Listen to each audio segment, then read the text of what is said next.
Hello दोस्तों, आपका हमारे हिंदू स्टोरीज चैनल में स्वागत है। आज मैं आपके लिए लेकर आई हूँ करवा चौथ का व्रत कथा। करवा चौथ का व्रत सुहागिन महिलाओं के लिए सबसे महत्वपूर्ण और पवित्र व्रतों में से एक होता है।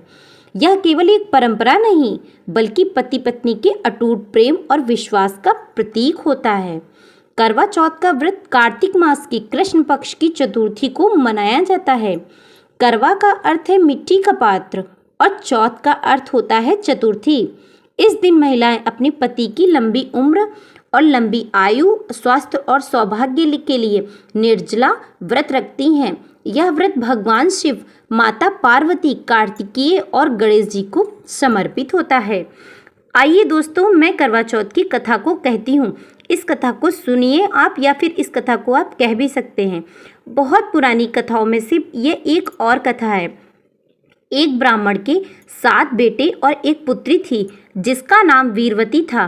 वीरवती इकलौती बहन होने के कारण अपने भाइयों की अत्यंत लाडली थी। विवाह के बाद वीरवती ने अपने मायके में अपना पहला करवा चौथ का व्रत रखा। निर्जला व्रत होने के कारण भूख और प्यास से वीरवती की हालत खराब होने लगी। जब रात होने लगी, यानी कि शाम होने लगी, ढलते ही चंद्रोदय की परीक्षा करने लगी, लेकिन चंद्रमा के दर्शन नहीं हुए। अपनी लाडली बहन की व्याकुलता को देखकर भाइयों से नहीं रहा गया। उन्होंने सोचा कि यदि बहन ने जल्दी भोजन नहीं किया तो वह प्राण त्याग देगी।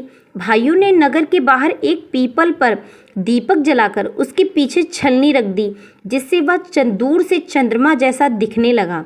उन्होंने वीरवती से कहा, बहन देखो, चांद निकल आया है, अर्घ दे दो। वीरवती ने विश्वास कर लिया अपने भाइयों का।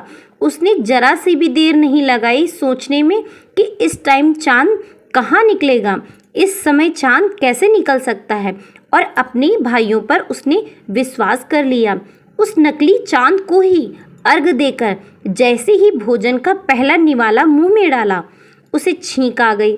दूसरे निवाले में बाल निकला और तीसरे निवाले में उसे अपने ससुराल से पति की मृत्यु का समाचार मिल गया। वीरवती विलाप करते हुए, यानी कि वीरवती रोते हुए अपने ससुराल की ओर दौड़ी। रास्ते में उसे माता पार्वती और भगवान शिव मिले। देवी पार्वती ने उसे बताया कि उसने बिना चंद्रमा देखे व्रत को खोला था, इसलिए उसके पति की मृत्यु हो गई है। वीरवती ने अपनी भूल स्वीकार की और क्षमा मांगी। माता पार्वती, आप मेरे पति को जीवित कर दीजिए। फिर क्या था, माता पार्वती ने उसे पूरे विधि विधान से व्रत रखने को कहा और कहा कि आप अगली साल अपनी पूरी विधि विधान से करवा चौथ का व्रत रखो।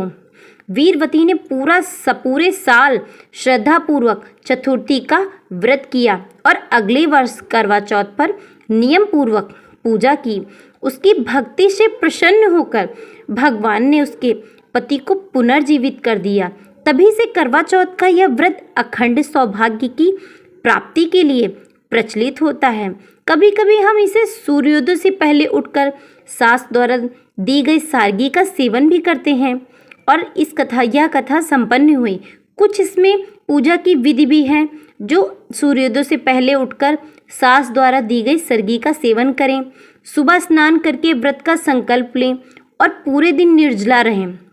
शाम को दीवार पर करवा चौथ माता का चित्र बनाइए, कैलेंडर लगाएं। चौकी पर पीला कपड़ा बिछाकर भगवान गणेश